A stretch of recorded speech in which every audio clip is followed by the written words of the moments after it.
Welcome to my channel ಗುಲಾಬಿ kitchen and life ಸ್ಟೈಲ್ಗೆ ಸ್ವಾಗತ. ನಾನಿವತ್ತು ಹೆಸರುಬೇಳೆ, ಸಾಬ್ದಾನಿ ಮತ್ತು ಅವಲಕ್ಕಿ ಹಾಕಿ ಒಂದು ಸೂಪರ್ ಆಗಿರುವಂತಹ ದೋಸೆ ಮಾಡಿ ತೋರಿಸ್ತೀನಿ. ಇದು ಭಾಳ ಚೆನ್ನಾಗಿರುತ್ತೆ, ಮಾಡಿ ನೋಡಿ.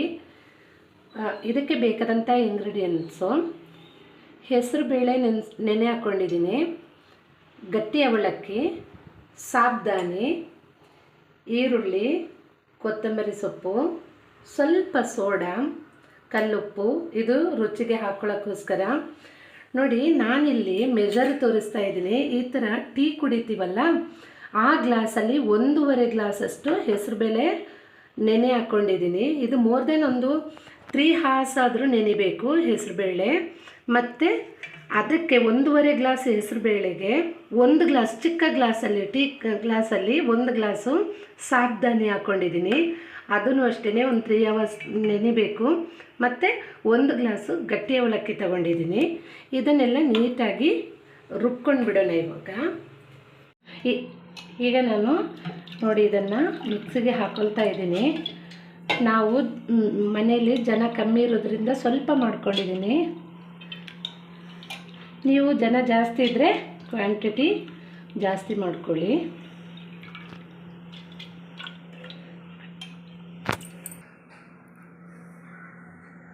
ಈಗ ಸಾಬುದಾನಿನೂ ಹೆಸರುಬೇಳೆ ಹಾಕ್ಕೊಂಡಿದ್ದೀನಿ. ಈಗ ಅದಕ್ಕೆ ಸಾಬುದಾನಿನೂ ಹಾಕ್ತೀನಿ.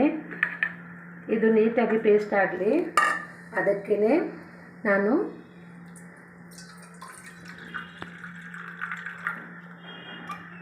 ನೆನೆಸಿಟ್ಕೊಂಡಂತಹ ಗಟ್ಟಿ ಅವಲಕ್ಕಿನೂ ಹಾಕ್ತಾ ಇದ್ದೀನಿ. ತುಂಬ ಚೆನ್ನಾಗಿರುತ್ತೆ, ಮಾಡ್ಕೊಂಡು ನೋಡಿ.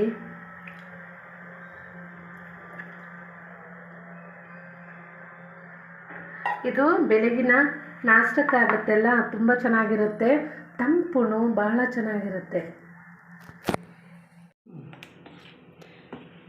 ಈಗ ನೋಡಿ, ಬ್ಯಾಟರ್ ರೆಡಿ ಆಗಿದೆ. ಇಷ್ಟೇ ತಿಕ್ಕಿರಲಿ, ಇದಕ್ಕಿಂತ ತಿನ್ನಬೇಡ, ಅಂದರೆ ತೆಳ್ಳಗೆ ಬೇಡ, ಇಷ್ಟೇ ದಪ್ಪ ಇರಲಿ. ನೀವು ದೋಸೆ ಹಾಕೋತ್ತಿಗೆ ಗೊತ್ತಾಗತ್ತೆ.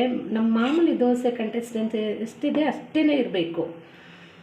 ನೋಡಿ, ಬ್ಯಾಟರ್ ರೆಡಿ ಆಗಿದೆ. ಈಗ ಇದಕ್ಕೆ ನಾನು ಕೊತ್ತಂಬರಿ ಸೊಪ್ಪು ಹಾಕೋತಾ ಇದ್ದೀನಿ, ಹಾಗೆಯೇ ಈರುಳ್ಳಿನೂ ಹಾಕ್ಕೊಳ್ತಾ ಇದ್ದೀನಿ. ಇದಕ್ಕೆ ಸಬ್ಬಕ್ಕಿ ಸೊಪ್ಪಿನ ಹಾಕ್ಕೊಳ್ಬೋದು, ಅದನ್ನು ಹಾಕ್ಕೊಂಡ್ರು ಭಾಳ ಚೆನ್ನಾಗಿರುತ್ತೆ. ಸಬ್ಬಕ್ಕಿ ಸೊಪ್ಪನ್ನ ಆ್ಯಡ್ ಮಾಡ್ಕೊಳ್ಬೋದು, ಇದರೊಳಗಡೆ ರುಚಿ ಇರುತ್ತೆ ಮತ್ತು ತುಂಬ ಆರೋಗ್ಯಕ್ಕೂ ಒಳ್ಳೆಯದು, ತಂಪಾಗಿರುತ್ತೆ. ನೋಡಿ, ನನಗೆ ಉಪ್ಪು ಎಷ್ಟು ಬೇಕು ಅಂತ ಈಗ ಆ್ಯಡ್ ಮಾಡ್ಕೊಳ್ಳೋಣ. ನಾನೊಂದು 3/4 ಟೇಬಲ್ ಸ್ಪೂನ್ ಹಾಕ್ಕೊಂಡಿದ್ದೀನಿ, ಜಾಸ್ತಿ ಹಾಕ್ಕೊಂಡಿಲ್ಲ, ನೋಡ್ಕೊಂಡು ಹಾಕೋತೀನಿ. ಹಾಗೆಯೇ ಸ್ವಲ್ಪ ಸೋಡಾ ಹಾಕ್ತಾಯಿದ್ದೀನಿ, ಇಷ್ಟೇ ಸೋಡಾ, ಜಾಸ್ತಿ ಇಲ್ಲ. ಇದನ್ನು ಈ ಥರ ಮಿಕ್ಸ್ ಮಾಡಿಬಿಟ್ಟು ಒಂದು 10 ನಿಮಿಷ ಬಿಟ್ಬಿಡೋಣ. ಅದಾದಮೇಲೆ 10 ನಿಮಿಷ ಆದಮೇಲೆ ದೋಸೆ ಹಾಕ್ಕೊಂಡ್ರೆ ಆಯಿತು. ಈಗ ಇದು ರೆಡಿಯಾಗಿದೆ ಬ್ಯಾಟರು. ಈಗ ಇದನ್ನು ಒಂದು 10 ನಿಮಿಷ ಲಿಡ್ ಕ್ಲೋಸ್ ಮಾಡಿ ಬಿಟ್ಬಿಡ್ತೀನಿ. ಹಾಗೆಯೇ ಒಂದು ಅದಕ್ಕೆ ಚಟ್ನಿ ಮಾಡ್ಕೊಳ್ಳೋಣ. ಚಟ್ನಿ ಬೇಕಾದಂಥ ಇಂಗ್ರೀಡಿಯೆಂಟ್ಸು ಇದು ಬಂದುಬಿಟ್ಟು ಮಾವಿನಕಾಯಿ ಶುಂಠಿ ಅಂತಾರೆ. ಇದನ್ನು ಶುಂಠಿ ಥರನೇ ಇರುತ್ತೆ, ಮಾವಿನಕಾಯಿ ಶುಂಠಿ. ಆಮೇಲೆ ಒಂದು 4 ಮೆಣಸಿನ್ಕಾಯಿ, 1-2 ಕರಿಬೇವು ಸೊಪ್ಪು, ಒಂದು ಬೆಳ್ಳುಳ್ಳಿ ಹಾಕ್ಕೊಂಡಿದ್ದೀನಿ. ತೆಂಗಿನಕಾಯಿ ಹಾಕಿ ರುಬ್ಕೊಂಡು ಬಿಡೋಣ. ಇದಕ್ಕೆ ಗಟ್ಟಿ ಚಟ್ನಿ ಮಾಡ್ತಾಯಿದ್ದೀನಿ. ಹಾಗೆಯೇ ಇದಕ್ಕೆ ಉಪ್ಪು ಹಾಕ್ಕೊಂಡು ಬಿಡ್ತೀನಿ. ರುಚಿಗೆ ಬೇಕಾದಷ್ಟು ಉಪ್ಪು, ಜಾಸ್ತಿ ಬೇಡ, ನೋಡ್ಕೊಂಡು ಹಾಕ್ಕೊಳ್ಳಿ. ನೋಡಿ, ಇಷ್ಟು ಉಪ್ಪು ಹಾಕ್ಕೊಂಡಿದ್ದೀನಿ. ಈಗ ಇದನ್ನು ರುಬ್ಕೊಂಡು ಬಿಡ್ತೀನಿ. ತವ ಬಿಸಿಯಾಗಿದೆ, ಅದಕ್ಕೆ ದೋಸೆ ಹಾಕ್ಕೊಳ್ತಾ ಇದ್ದೀನಿ.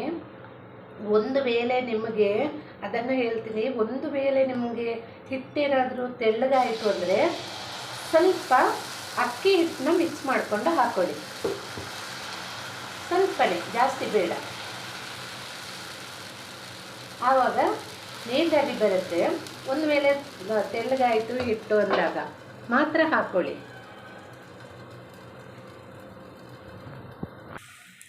ಈಗ ಇದು ನೋಡಿ ಬೆಂದಿದೆಲ್ಲ. ಇವಾಗ ಒಂದು ಅರ್ಧ ಟೇಬಲ್ ಸ್ಪೂನಷ್ಟು ಆಯಿಲ್ ಹಾಕ್ಕೊಳ್ಳೋಣ. ಆಯಿಲ್ ಹಾಕ್ಕೊಂಡು ಇದನ್ನು ತಿರುವಾಕ್ಕೊಳ್ಳೋಣ. ಇದಕ್ಕೇನು ಜಾಸ್ತಿ ಆಯಿಲ್ ಬೇಕಾಗಿಲ್ಲ, ತುಪ್ಪನಾದರೂ ಹಾಕ್ಕೊಳ್ಬೋದು.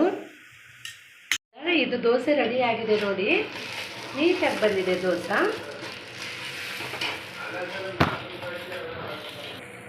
ತಗೊಳ್ಳಿ ಆಗಲ್ಲ.